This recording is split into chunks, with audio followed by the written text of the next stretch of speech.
আমাদের সবচেয়ে বড় সম্পদ হলো আমাদের ঈমান, এবং এই ঈমান ধরে রাখা অত্যন্ত কঠিন, কারণ পৃথিবী তার পরিণতির দিকে আগাচ্ছে, অর্থাৎ মহাপ্রলয় হবে, সব ধ্বংস হবে, সেদিকে আগাচ্ছে।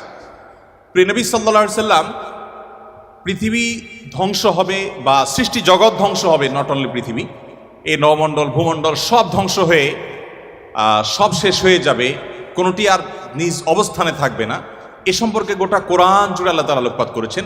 শুরুর দিকে আল্লাহ রাব্বুল আলামিন বিধিবিধান সবকিছু বলার পরও শেষের দিকে এসে কোরআনকে আল্লাহ রাব্বুল আলামিন সমাপ্ত করেছেন বেশিরভাগ সূরাগুলোতে কিয়ামত সম্পর্কিত আলোকপাত দ্বারায়, অর্থাৎ পৃথিবী তার পরিণতির দিকে যাবে সেটা দিয়ে আল্লাহ সুবহানাহু ওয়া তাআলা ইতি টেনেছেন। আমরা কদিন আগে বাংলাদেশের নোবেল বিজয়ী ডক্টর ইউনূসের একটা সাক্ষাৎকারের একটা অংশ বিশেষ, বোধহয় ডয়চে ভেলের একটা সাক্ষাৎকার, এটা আমরা দেখেছি। যদিও সাক্ষাৎকারটা পরে কোনো কারণে বা কোনো যৌক্তিক অযৌক্তিক যে কারণেই হোক আমরা দেখতে পাই না ওই পেজে, আমি শুনেছি, আপনারা অনেকে হয়তো শুনেছেন। তিনি বলছিলেন যে পৃথিবী তার গন্তব্যের দিকে, ধ্বংসের দিকে এগিয়ে যাচ্ছে, এবং তিনি অন্য পার্সপেক্টিভ থেকে বলেছেন নিশ্চয়ই, কিন্তু আল্লাহ রাব্বুল আলামিন যা বলেছেন সেটি আমাদের সবাইকে উপলব্ধি করতে হবে এবং সেই গন্তব্যে আমাদের যেতে হবে, আমরা যাচ্ছি সেদিকে। পৃথিবী যখন তার গন্তব্যের দিকে বা সৃষ্টি জগৎ যখন তার গন্তব্যের দিকে এগিয়ে যায়, তখন যত বেশি এগিয়ে যাবে ঈমান মানুষের জন্য ধরে রাখা তত কঠিন হবে। আমরা সেরকম একটা সময় পার করছি। আমাদের বাপদাদারা যারা ছিলেন তাদের ঈমানের যে অবস্থা ছিল, তাদের মধ্যে সততা যে পরিমাণে ছিল, আমাদের মধ্যে সে পরিমাণ নিশ্চয়ই নাই। আমাদের পরের জেনারেশন যারা আসবে তাদের মধ্যে ঈমান ধরে রাখাটা আরও টাফ হবে, তাদের পরে যারা আসবে তাদের জন্য আরও টাফ হবে। এভাবে সহিহ মুসলিম বর্ণিত হাদিসে নবী সাল্লাল্লাহু আলাইহি ওয়াসাল্লাম বলেছেন, লা তাকুমুস সাআহ হাত্তা ইউকাল ফিল আরদি আল্লাহ আল্লাহ, অর্থাৎ পৃথিবী ততক্ষণ পর্যন্ত ধ্বংস হবে না, মহাপ্রলয় হয়ে সৃষ্টি জগৎ ততক্ষণ পর্যন্ত শেষ হয়ে যাবে না, যতক্ষণ পর্যন্ত একজন মানুষও আল্লাহ বলার মতো থাকবে। তার মানে পৃথিবী থেকে একটা সময় ঈমানদার কমতে কমতে, বিশ্বাসী মানুষ কমতে কমতে এমন একটা পর্যায়ে চলে যাবে যেটা জিরোতে চলে যাবে, কোনো বিশ্বাসী মানুষ থাকবে না। তখন এই পৃথিবী বা সৃষ্টি জগতের আর থাকার প্রয়োজন হবে না। আল্লাহ সুবহানাহু ওয়া তাআলা তখন এটাকে ধ্বংস করে পুনরুত্থান তিনি প্রতিষ্ঠা করবেন এবং বিচার দিবস তিনি প্রতিষ্ঠা করবেন। তো পৃথিবী যেহেতু তার পরিণতির দিকে আগাচ্ছে, এই সময়টাতে ঈমান ধরে রাখা অত্যন্ত টাফ এবং সহজ। মুসলমানের সন্তান হিসাবে, বাই চান্স মুসলিম হিসাবে, আমরা আমাদের ঈমানের কেয়ার করা, ঈমানের পরিচর্যা করার প্রয়োজনটা আমরা অনুভব করি না। আমি আজকের এই অনুষ্ঠানের মাধ্যমে আপনাদেরকে উদাত্ত আহ্বান রাখতে চাই, আসুন আমাদের ঈমানের যত্ন করি। আমাদের ঈমানটাকে যত্ন করবার জন্য আমাকে কোরআন অধ্যয়ন করতে হবে, আমাকে কোরআন পড়তে হবে, ঈমানের পরিবেশে থাকতে হবে এবং ঈমান কি সেটা বুঝতে হবে। আপনারা আলহামদুলিল্লাহ, যেটি আমি বলছিলাম, আপনারা সবাই বাংলাদেশের ভবিষ্যৎ, আপনারা সবাই এই পৃথিবীর ভবিষ্যৎ। আপনাদের প্রত্যেকের মধ্যে যে সম্ভাবনা লুকিয়ে আছে, সেই জায়গা থেকে আপনারা যদি চেষ্টা করেন ইসলামটাকে জেনে বুঝে অনুসরণ করার মানার, তাহলে সেক্ষেত্রে আমি দৃঢ়ভাবে বিশ্বাস করি যে আপনি ইসলামটাকে এনজয় করবেন। আমি একটি কথা থেকে অন্যদিকে গিয়েছিলাম যে এক ভদ্র মহিলা আমার কাছে এসছেন ইসলাম গ্রহণ করবার জন্য। আমি তাকে জিজ্ঞাসা করলাম, এফিডেভিট সব কমপ্লিট করেছেন এবং আইনি সমস্ত পদক্ষেপগুলো শেষ করেছেন, বললাম যে আপনি ইসলাম কেন গ্রহণ করবেন? যারাই আমার কাছে এই টাইপের আসে আমি জিজ্ঞেস করি, কারণ আমার তো জানা আছে যে বাংলাদেশের আমাদের মানুষের প্র্যাকটিস দেখে তো তার ইসলাম গ্রহণ করার কথা না, আরও ইসলাম থেকে পালানোর কথা। কেন গ্রহণ করেছেন?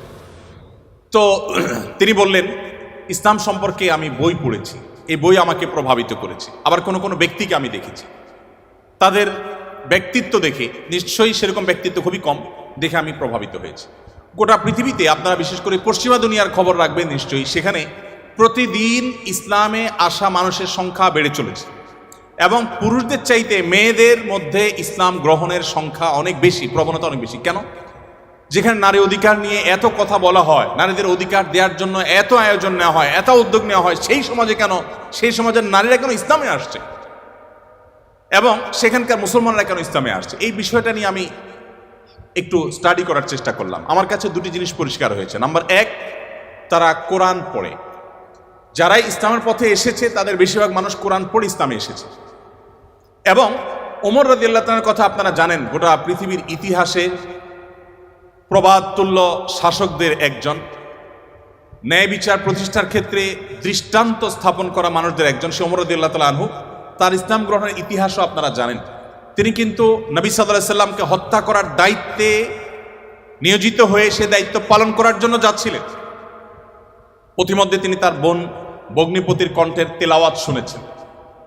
এই ঘটনা বিভিন্নভাবে বর্ণিত হয়েছে, আপনারা জানেন। সেই তেলাওয়াত তাকে এতটা প্রভাবিত করেছে যে তিনি হত্যার পরিবর্তে বরং মুহাম্মদ সাল্লাল্লাহু আলাইহি সাল্লামের কাছে হাত দিয়ে তার হাতে ইসলাম গ্রহণ করেছেন। তার মানে কোরআন সামান্য একটু শোনার পর তার ভিতরে এরকম প্রভাব পড়েছে। আপনাদেরকে আরেকটা গল্প শোনাতে চাই। তুফাইল ইবনে আমর আদ-দুসি একজন বড় মাপের কবি ছিলেন ইয়েমেনের।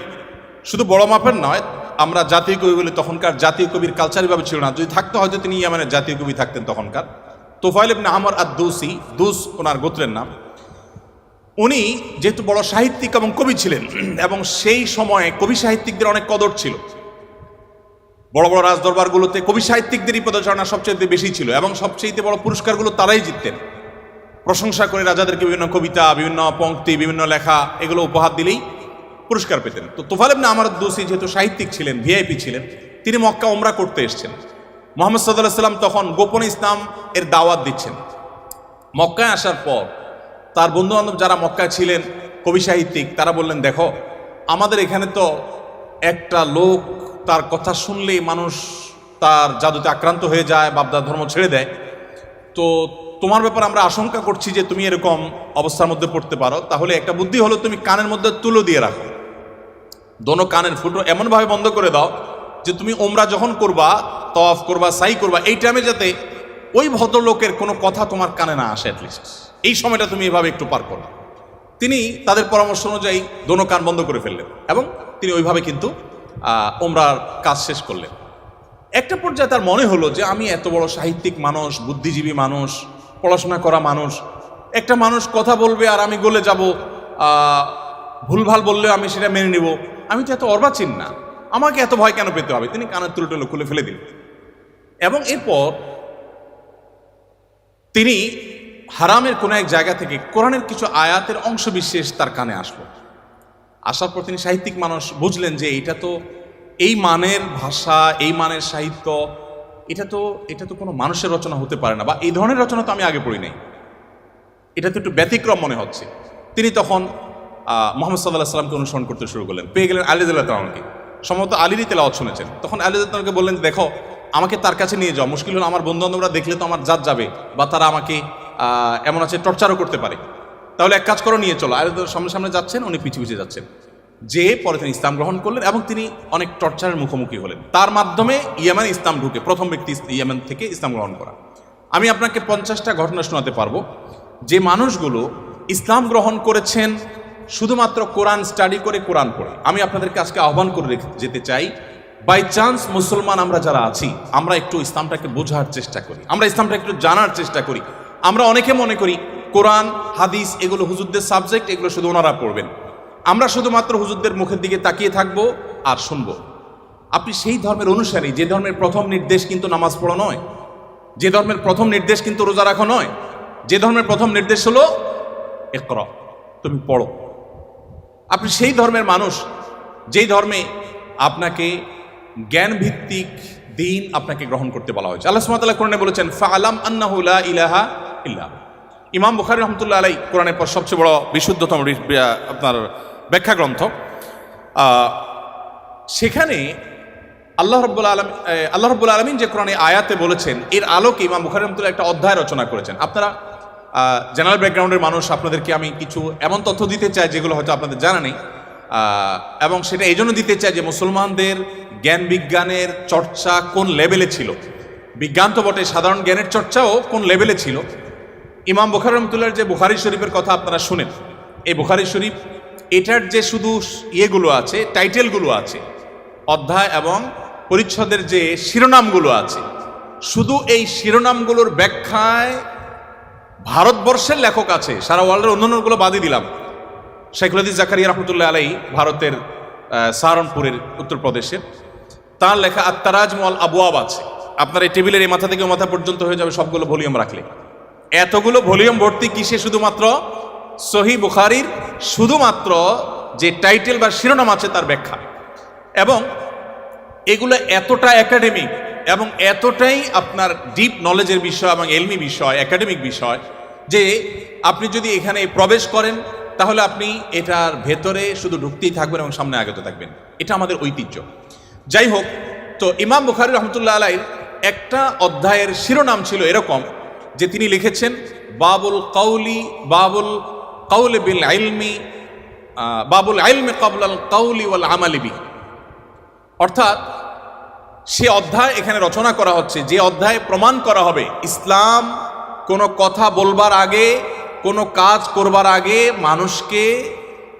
মানুষকে সেটা জানার নির্দেশ করে। অর্থাৎ আগে জ্ঞান অর্জন করো, তারপরে তুমি করো। ইভেন আল্লাহ সুবহানাহু ওয়া তাআলা কোরআনে বলছেন ফাআলাম আন্নাহু লা ইলাহা ইল্লাহু, আল্লাহ ছাড়া সত্যিকার ইবাদতের উপযুক্ত আর কেউ নেই, এই কথার জ্ঞান তুমি অর্জন করো। দেখুন, আল্লাহ সুবহানাহু ওয়া তাআলা কিন্তু বিশ্বাসের কথাটাই বলছেন, কিন্তু জ্ঞান দিয়ে বলছেন। তার মানে তুমি জানো কেন আল্লাহ ছাড়া সত্যিকার ইবাদতের উপযুক্ত থাকতে পারে না, কেন একাধিক স্রষ্টা থাকতে পারে না, কেন তুমি সেই জিনিসটা জানার চেষ্টা করো। কেন বলতে আমি এখানে আল্লাহ সুবহানাহু ওয়া তাআলা দর্শন জানতে নির্দেশ করেছেন তা নয়, আল্লাহ বলেছেন যে এই বিষয়ের স্বচ্ছ ধারণা এবং ইলম যেন আমাদের মধ্যে আসে। কিন্তু দুঃখজনক, আমরা কোরআন পড়ি না, আর পড়লেও বুঝে পড়ি না। পৃথিবীতে সবচেয়ে বেশি পাঠ করা হয় যে গ্রন্থ সেটা কোরআন। কোরআনের চাইতে বেশি পাঠ করা হয় সর্বযুগে সর্বকালে এরকম আরেকটি গ্রন্থ পৃথিবীতে নেই যে এত বেশি পরিমাণে পাঠ করা হয়। আর দুঃখজনক সত্য এটাও যে পৃথিবীতে না বুঝে পাঠ করার ক্ষেত্রে কোরআনের চাইতে আর বিকল্প বা আরেকটা গ্রন্থ আপনি খুঁজে পাবেন না। কোরআনই একমাত্র গ্রন্থ যে আমরা মুসলমানরা সেটাকে না বুঝেই শুধুমাত্র পড়ি। হ্যাঁ, কোরআন না বুঝে পড়লেও আপনি সওয়াব পাবেন, এটা একটা কাজ হবে। না বুঝে পড়লে কি লাভ হবে আমরা অনেকে বলি। আজকাল আপনারা জানেন অনেক টেকনোলজি আবিষ্কার হয়েছে, আপনারা টেকনোলজির লোক, যে একটা সিম্পল জিনিস আমাদের সবার হাতে হাতে আছে, স্মার্টফোন। আমরা যদি বলি হাই শ্রী কল অমুক, সাথে সাথে কিন্তু আপনার কোনো টিপাটিপি ছাড়াই সেই অমুককে কল করবে, মোবাইল করবে না ডিভাইস। এখন তো আপনার আপনি কোনো রুমে বসে বলছেন যে গরম লাগছে, এসিটা অন হয়ে যাবে। আপনি জাস্ট বললেন, নির্দিষ্ট শব্দ উচ্চারণ করলেন যে আপনার কাছে গরম লাগছে, এসিটা অন হয়ে যাবে। আপনি বললেন যে না এখন শীত লাগছে, তো এসিটা কমে যাবে, বন্ধ হয়ে যাবে। টেকনোলজি এই পর্যন্ত চলে গেছে, যা আপনি বলছেন সেটা সে ক্যাচ করছে এবং সেই অনুযায়ী কাজ করছে। তো এই যদি টেকনোলজির কারামতি হয়, তাহলে কোরআন আপনি পাঠ করছেন, এমনকি এমনও হতে পারে কোনো মানুষ কিছু নির্দিষ্ট ওয়ার্ড উচ্চারণ করছে, সেটা মিনিং বুঝে না, কিন্তু ওই ডিভাইস তার মিনিং বা ওই যন্ত্র তার মিনিংটা বুঝে এবং সেটা সে ক্যাচ করে কাজও করে ফেলেছে। সে কিন্তু যা বলেছে নিজেও বুঝে নেই, তারপরও কাজ করেছে। কোরআন তেলাওয়াত করে ফু দিলে অনেক অসুখ, অনেক দুঃখ, অনেক কষ্ট, মানুষের শারীরিক অনেক কষ্ট লাঘব হয়। কিভাবে হয়? আপনি যদি এটা নিয়ে বৈজ্ঞানিক গবেষণা নামেন তো আপনি কোনো সূত্র হয়তো খুঁজে পাবেন না, কিন্তু আপনাকে আমি যে পয়েন্টটা বললাম এই পয়েন্ট থেকে যদি আপনি আগান, আপনি দেখবেন যে এরকম বহু লজিক আপনার সামনে হাজির হয়ে গেছে। যাই হোক, তো আমি যেটা বলছিলাম যে কোরআন আপনি না বুঝে পড়লে সওয়াব পাবেন, কিন্তু এই জন্য কোরআন আসেনি। আল্লাহ সুবহানাহু ওয়া তাআলা কোরআনে বিভিন্ন জায়গায় বলেছেন লিয়াদাব্বারু আয়াতি, এই কোরআন দেয়া হয়েছে তোমাদেরকে যাতে এর আয়াতগুলো নিয়ে তোমরা গবেষণা করো, তোমরা যাতে ভাবো, তোমরা যাতে চিন্তা করো, তোমরা যাতে ভাবনার জগতে প্রবেশ করো। তো এই কোরআন ভাবনা বা গবেষণা তো অনেক পরের কথা, এর কথামালা তো আমাকে আগে বুঝতে হবে। আমি আজকে অনুষ্ঠানের মাধ্যমে আপনাদের সবাইকে উদাত্ত আহ্বান রাখতে চাই, আসুন কোরআন শুরু থেকে শেষ পর্যন্ত একবার অন্তত পুরো কোরআনটা আপনি ধীরে ধীরে অল্প অল্প করে 5টি আয়াত করে 10টি আয়াত করে আপনি পড়ুন এবং বোঝার চেষ্টা করুন। কোন একজন সাহাবী বলেছেন শুধু সূরা বাকারা পড়তে তার কয়েক বছর লেগেছে। আমরা তো 2-3 দিনে কোরআন খতম দিয়ে ফেলতে পারি, তাই না? তার শুধু সূরা বাকারা পড়তে টানা কয়েক বছর সময় লেগেছে। কি করেছেন তিনি? প্রতিটা আয়াত পড়েছেন, এ সম্পর্কে জেনেছেন, ভেবেছেন, এখান থেকে তার নেয়ার কি আছে সেটা নিয়েছেন, নিজের মধ্যে ইমপ্লিমেন্ট করেছেন, দেন তিনি সামনে অগ্রসর হয়েছেন। এভাবে এগোতে গিয়ে তার একটা সূরা শেষ করতে কয়েক বছর সময় লেগে গেছে। কোথায় আমাদের কোরআন অধ্যয়ন? আমি আপনাদেরকে বলেছি, এখনো পৃথিবীতে যারা ইসলামে আসছে, পশ্চিমা পৃথিবী বলুন, আমাদের এই অঞ্চলে বলুন, তাদের নিয়ে আমার যে সামান্য পড়াশোনা বা ঘাটাঘাটি আছে সেটার আলোকে আমি নিশ্চিত হয়েছি অনেকখানি যে তারা বেশিরভাগ মানুষ আমাদেরকে দেখে তো আসার প্রশ্নই ওঠে না, কারণ আমাদের মুসলমানদের মধ্যে এমন কিছু নেই যেটা দেখে সে ইসলামে আসবে, ম্যাক্সিমাম মুসলমানদের অবস্থা। কিন্তু তারা ইসলামে এসেছে কোরআন পড়ার পর। ফ্রান্সের একজন পলিটিশিয়ান, তিনি কট্টর ইসলাম এবং মুসলমানদের সমালোচক ছিলেন এবং বিদ্বেষ পোষণ করতেন রীতিমতো। আমি একসময় আমার ফেসবুক প্রোফাইলে তাকে নিয়ে অনেক লেখালেখিও করেছি। বেশ কিছুদিন আগে আমার অফিসে এক ভদ্রলোক আসেন, রিটায়ার্ড আর্মি অফিসার, আমাকে প্রসঙ্গত বললেন যে এরকম এক ভদ্রলোক ফ্রান্সে ছিলেন, এই নাম তার, তিনি ইসলাম গ্রহণ করেছেন এবং তিনি একটা বিষয়ে অ্যাডভাইস করেছেন। আমি একটু কৌতূহল হয়ে দেখলাম, আমার এর আগে জানা ছিল না, ভিডিওটা ভালো করে দেখলাম ইউটিউবে, দেখলাম যে সেই ভদ্রলোক যিনি ইসলাম এবং মুসলমানদের কট্টর সমালোচক ছিলেন, তিনি একটা সময় ইসলাম গ্রহণ করেছেন। আমি জিজ্ঞেস করলাম যে তিনি ইসলামে আসছেন কি কারণে, তো তার বক্তব্যই শুনলাম, তিনি বলছেন যে আমি ইসলাম এবং মুসলমানদের ত্রুটি ধরার জন্য আমি কোরআন পড়া শুরু করলাম। কোরআন পড়তে পড়তে পড়তে আমি যতই এর ভেতরে প্রবেশ করলাম ততই আমি কোরআনের কাছে সারেন্ডার করতে বাধ্য হলাম, আমি কোরআনের কাছে নিজেকে সমর্পণ করতে বাধ্য হলাম। তো আলহামদুলিল্লাহ তিনি যেভাবে ইসলাম গ্রহণ করেছেন এবং আলোকিত হয়েছেন কোরআন দ্বারায়, আমার বিশ্বাস আমরা যদি অ্যাজ এ মুসলিম আমরা পড়াশোনা করি মুসলিম হই, আমরা বুঝে শুনে মুসলিম হই, আমাদের ইসলাম গ্রহণটা যদি বাই চান্স না হয়ে বাই চয়েস হয়, অর্থাৎ আমরা জেনে শুনে মুসলমান হই, তাহলে সেটা আমাদেরকে অনেক বেশি উপকার দিবে। আপনারা অনেকে জানেন কবরে বা আপনার আলমে বারজাক, কবর না বলে বলতে পারি আমরা আলমে বারজাক, মৃত্যুর পরবর্তী যে জগৎ, সেখানে মানুষের দেহাবশের যেখানে যে অবস্থায় থাকে সেখানে কিছু প্রশ্ন হবে। এই প্রশ্নের মধ্যে শেষ সম্পূরক প্রশ্ন থাকবে, মা আলামাকা ও মা আদরাকা, তুমি কোত্থেকে জানলে, কিভাবে জানলে। তার মানে ইসলাম চায় আমি যা জানবো ইসলামের কথা সেটাও জ্ঞানভিত্তিক জানবো এবং গ্রন্থভিত্তিক জানবো, জেনে শুনে আমি বিশ্বাস করবো। আল্লাহ আমাদেরকে সে তৌফিক দান করুন। তাহলে আমার প্রথম আহ্বান হলো আপনারা কোরআন পড়বেন, বুঝে পড়ার চেষ্টা করবেন, পুরোটা একবার পড়ে শেষ করার চেষ্টা করবেন। দ্বিতীয়, আপনাদের প্রতি আমার উদাত্ত আহ্বান হলো আপনারা কোরআনের পাশাপাশি আপনার জীবনে একটি বারের জন্য হলেও সিরাত গ্রন্থ পড়বেন। নবী সাল্লাল্লাহু আলাইহি ওয়াসাল্লামের পুরো জীবনীটা একবার পড়বেন এবং সম্ভব হলে একাধিক সিরাত গ্রন্থ আপনি পড়বেন। আমি দেখেছি যারা এখনও গোটা পৃথিবীতে ইসলামে আসেন অন্য ধর্ম থেকে, তাদের বেশিরভাগ কোরআন পড়ে, আর বাকিরা প্রিয় নবী সাল্লাল্লাহু আলাইহি ওয়াসাল্লামের সিরাত বা জীবন ইতিহাসটা নির্মোহভাবে পড়ে শেষ করলে তিনি তার কাছে সারেন্ডার করতে বাধ্য হন। মুসলমানের সন্তান হিসাবে আমাদের জন্য এটা খুবই গুরুত্বপূর্ণ যে আমরা একটি সিরাত গ্রন্থ হলে অন্তত পড়ার চেষ্টা করবো ইনশাআল্লাহ। তৃতীয়ত, আপনাদের প্রতি আমার আহ্বান থাকবে যে আপনারা বয়সে, আমি শিক্ষার্থীদেরকে বলছি যে আপনারা বয়সে সবাই তরুণ, মনে রাখবেন আমাদের চরিত্রকে, আমাদের সম্ভ্রমকে হেফাজত করা, এটাকে সংরক্ষণ করা, এটা আমাদের জন্য অনেক বড় একটা চ্যালেঞ্জিং বিষয় এবং এটি আমাদেরকে করতেই হবে। আপনার চরিত্র যদি আপনি নষ্ট করে ফেলেন, আপনার ক্যারেক্টার যদি আপনি শেষ করে ফেলেন, আরও পরিষ্কার করে বললে আপনি যদি বিবাহ বহির্ভূত, অবৈধ এবং অনৈতিক সম্পর্কে আপনি জড়ান, হারাম রিলেশনে আপনি জড়ান, আপনি আর যা হোক আপনি ভালো মুসলমান হওয়ার সুযোগ আপনার জন্য খোলা নেই। কারণ ভালো মুসলমান হওয়ার জন্য নিজেকে নিয়ন্ত্রণ করা শিখতে হয়। দেখুন, আপনি দেখবেন ইসলাম সব জায়গায় শুধু ব্রেক দিতে শিখিয়েছে, ব্রেক, এটা হারাম, এটা করা যাবে না, ওদিকে যাওয়া যাবে না, তার মানে নিয়ন্ত্রণ করা। কারণ মানুষের জন্য যা ক্ষতিকর তা থেকে মানুষকে বাঁচাবার জন্য ইসলাম এই আদেশ নিষেধগুলো দিয়েছে। আপনি বয়সে তরুণ, আপনি যদি নিজেকে কোন একটা লোভ থেকে নিয়ন্ত্রণ করতে না শিখেন, নিজেকে আপনি কন্ট্রোল করা না শিখেন, আপনি কিভাবে সমাজ পরিবর্তন করবেন? আপনি কিভাবে দেশকে, এই পৃথিবীকে আলোকিত করবেন? আপনার দ্বারা কিভাবে আপনার অনেক অসৎ চাহিদা থাকতে পারে, আপনার জীবনে অনেক লোভ, অনেক আকাঙ্ক্ষা আপনার সামনে হাজির হতে পারে, যেটা পূরণ করা আপনার জন্য বিধেয় নয়, অবৈধ। সেগুলো আপনি কিভাবে সেগুলো থেকে আপনি বেঁচে থাকবেন, নিজেকে কিভাবে নিয়ন্ত্রণ করবেন, এটার এক্সারসাইজটা আপনাকে আপনার তরুণ বয়স থেকে করতে হবে। আল্লাহ রাব্বুল আলামিন একটা নির্দিষ্ট সময় পর্যন্ত আমাদেরকে অপেক্ষা করতে বলেছেন, একটা বৈধ এবং হালাল সম্পর্কের জন্য অপেক্ষা করেছেন। দেখুন, পৃথিবীর যে সমস্ত দেশে এই রিলেশনগুলোর কোনো বিধিনিষেধ রাখা হয়নি, তারা খুব একটা ভালো নেই, তাদের দাম্পত্য জীবনে তারা খুব একটা সুখী নয়। আমরা ভারত উপমহাদেশের মানুষ, আমাদের অনেক কিছুই নেই, আমরা জ্ঞানে বিজ্ঞানে পিছিয়ে, আমরা অনেক ক্ষেত্রে পিছিয়ে, কিছু কিছু ক্ষেত্রে আমরা তাদের চাইতে অনেক বেশি এগিয়ে আছি। তো আমাদের একটা দিক হলো এটি যে আমাদের পরিবারগুলো যত স্ট্রং, আমাদের পরিবারের সম্পর্কগুলো যত মজবুত, আমাদের মধ্যে ভাই ভাই সম্পর্কটা যতটা এখনও ভালো আছে, এই অধপতনের এই সময়েও আমাদের মধ্যে সন্তানের সাথে বাবা মায়ের বোঝাপড়াটা যত ভালো আছে, আমাদের পারস্পরিক সম্পর্কগুলো, স্বামী স্ত্রীর মধ্যকার সম্পর্কগুলো যত ভালো আছে, এগুলো পশ্চিমা দুনিয়া মানুষরা কল্পনাও করতে পারে না। আপনারা আমার চেয়ে নিশ্চয়ই ভালো জানবেন, তারা এগুলো কল্পনাও করতে পারে না। আমাদের এই ভালো দিকগুলো আমাদেরকে ধরে রাখতে হবে। আমরা পশ্চিমা দুনিয়া থেকে জ্ঞান বিজ্ঞান এবং যেগুলো নেওয়ার সেগুলো যেমন গ্রহণ করব, তাদের যে সমস্ত ত্রুটির কারণে তারা সাফার করছে সেগুলোর ব্যাপারে আমাদেরকে সতর্ক থাকতে হবে এবং সেক্ষেত্রে ইসলামের নির্দেশনা মানার কোনো বিকল্প নেই। আপনি আপনার তারুণ্যকে নষ্ট করবেন অন্যায়, অনাচারে, স্বেচ্ছাচারিতায়, অবৈধ কাজে, হারাম কাজে, আপনি নিশ্চিত থাকুন যে এর জন্য আপনাকে দুনিয়াতে মূল্য দিতে হবে। আপনি দাম্পত্যের জীবনে আপনার এটার জন্য সাফার করতে হবে, আখিরাত তো পরে আছে।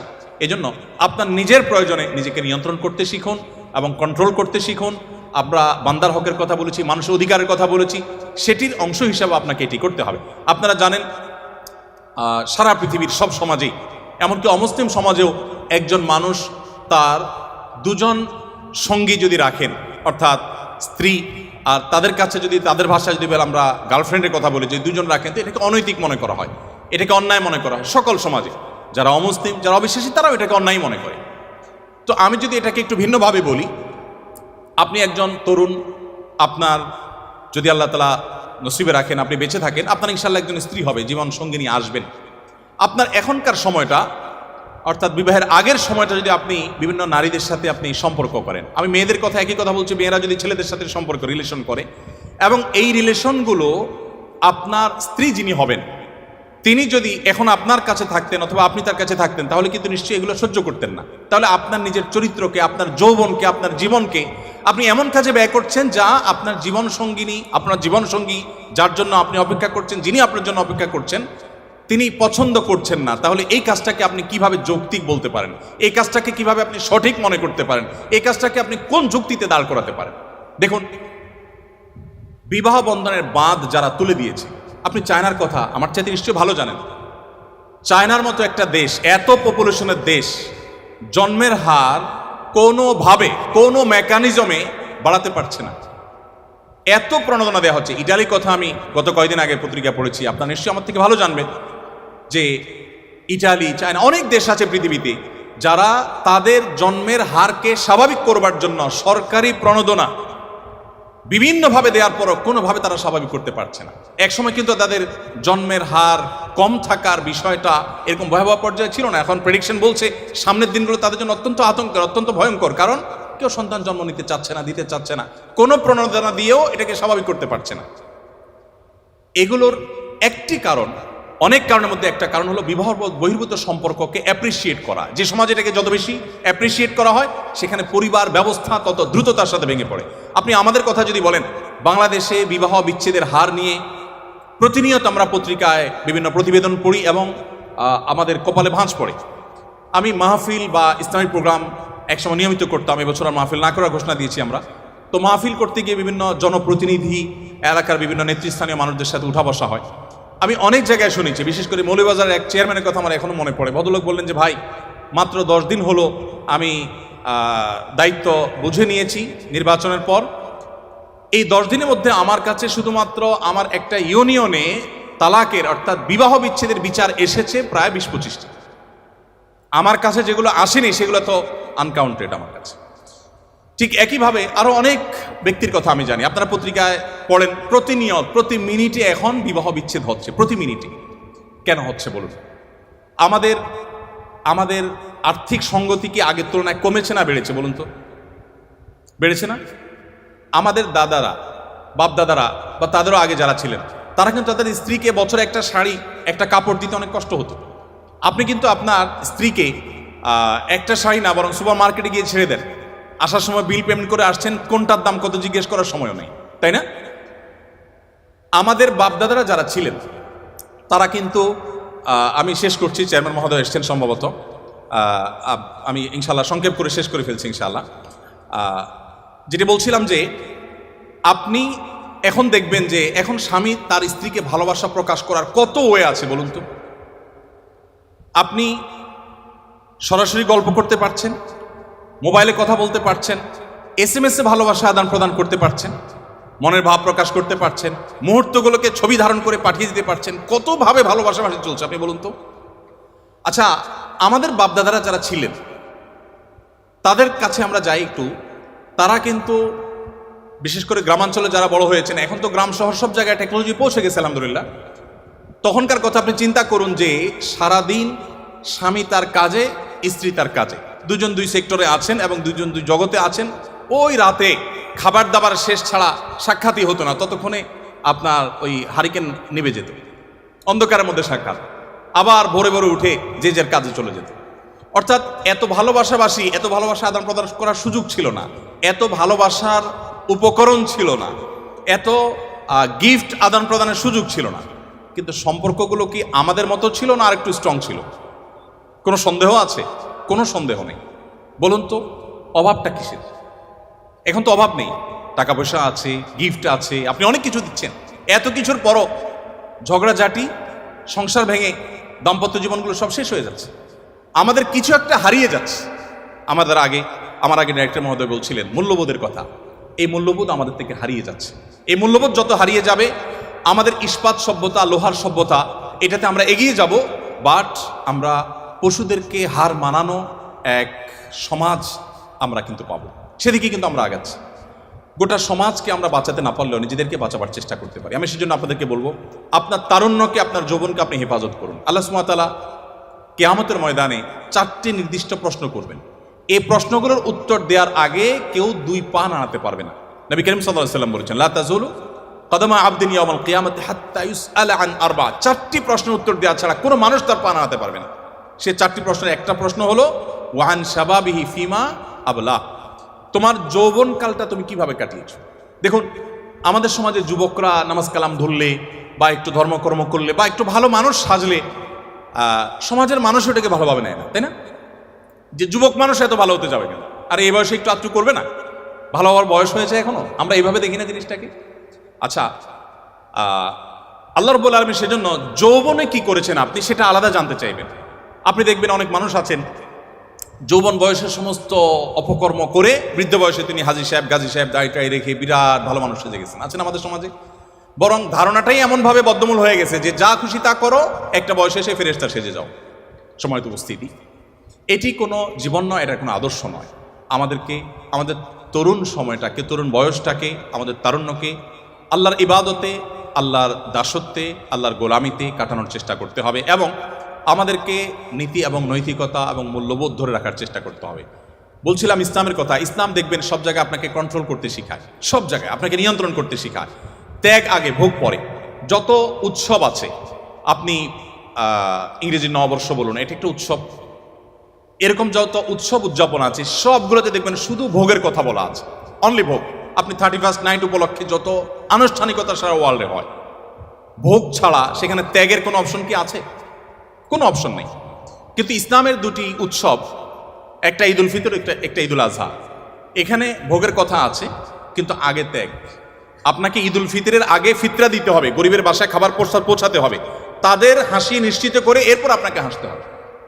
আপনি কোরবানির ঈদ করবেন, কোরবানির পশুর গোশত আপনি জবাই করে খাবেন, আপনি গরিবকে দিতে হবে, তাকে মুখে হাসি ফোটাতে হবে, আপনি তারপরে খাবেন। আপনি তো সেই ধর্মের অনুসারী, আপনি তো মানুষের কল্যাণকামী হবেন। দেখুন, আপনারা তো জেনারেল ব্যাকগ্রাউন্ডের। আমি মাদ্রাসার প্রোগ্রামে বলি যে দেখুন, আমাদের দেশে ভালো আলেমের অভাব নেই, ভালো হুজুরের অভাব নেই, ভালো শিক্ষিত মানুষের অভাব নেই। আমাদের দেশে ভালো মানুষের অভাব। আপনারা আমার চাইতে খুব ভালো করে জানবেন, অভাব নাই আমি এ অর্থে বলছি যে অনেক আছে, আরও দরকার আমাদের শিক্ষিত মানুষ, আরও দরকার আমাদের ভালো আলেম। কিন্তু যে পরিমাণ শিক্ষিত আছে সে পরিমাণ ভালো মানুষ নেই। যে পরিমাণ আলেম আছেন, এমনকি আলেম হলেও গতানুগতিক তিনি যে ভালো মানুষ হয়ে যাবেন এমনটা জরুরি না।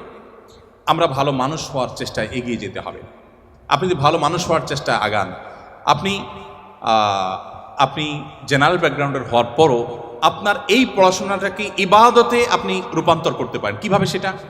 আপনার যদি ইন্টেনশন থাকে আমি জ্ঞান বিজ্ঞান শিখে, আমি এই টেক্সটাইল ইঞ্জিনিয়ারিং শিখে আমার এই জ্ঞান দিয়ে আমি আমার সমাজকে উপকৃত করব, দেশের মানুষকে উপকৃত করব, পৃথিবীর মানুষকে উপকৃত করব আমাদের টেকনোলজি দিয়ে, আপনি যদি এই উদ্দেশ্যটা আনেন, সাথে সাথে আপনার উদ্দেশ্যের কারণে আপনার এই পড়াশোনাটা ইবাদতে পরিণত হয়ে যাবে। আর যদি আপনি বলেন যে আমি আমার অমুককে দেখিয়ে ছাড়বো, তমুককে দেখিয়ে ছাড়বো, এটা জাহির করে ছাড়বো, তাহলে সেক্ষেত্রে আপনি হয়তো দেখাতেও পারবেন না, আর আল্লাহর কাছে বিনিময় পাওয়ার প্রশ্ন ওঠে না। এই জন্য আমি আপনাদেরকে আহ্বান করব যে আমাদের এই বয়সটাকে হেফাজত করতে হবে, বিশেষ করে তরুণ সময়টাকে হারাম সম্পর্কগুলো থেকে বেঁচে থাকার জন্য স্ট্রাগল করতে হবে। আমি বলি, যে যুবক নিজেকে এতটুকু কন্ট্রোল করতে পারে না, সে কিভাবে বিশ্ব জয় করবে, সে কিভাবে দুনিয়া জয় করবে, সে কিভাবে সমাজ সংস্কার করবে? আমাদেরকে সেদিকে যেতে হবে। একজন মুসলমান হিসাবে আমি আপনাদের প্রতি আমার আবেদন রাখতে চাই যে আপনারা ওলামা একরাম যাদের কথা এবং কাজে মিল আছে, যারা অ্যাজ এ আলেম যেমন ভালো, অ্যাজ এ মানুষ তেমনই ভালোভাবে ভালো, কোরআন এবং হাদিসের প্রতিচ্ছবি যারা, সে মানুষগুলোর সান্নিধ্য আপনারা অবলম্বন করবেন এবং আপনি যেখানে থাকেন সেখানে একজন সৎ, একজন নিষ্ঠাবান মানুষের সাথে থাকা চেষ্টা করবেন। শুধু আলেম নয়, আপনার সহপাঠীদের মধ্যে আপনার ছাত্রবন্ধুদের মধ্যে আপনি অনেককে দেখবেন যে ব্যক্তিগতভাবে সে সৎ, অসৎ না, মিথ্যা বলে না, অন্যায় করার প্রবণতা নেই, বাজে জিনিসের প্রবণতা নেই, আপনি তাদের সাথে চলার চেষ্টা করবেন। এবং এই সংস্রব মানুষকে কত দ্রুত পরিবর্তন করে সেটা জাপানের ওই বাংলাদেশি প্রবাসী ভাইয়ের কথা বলে আমি বোঝাবার চেষ্টা করেছি।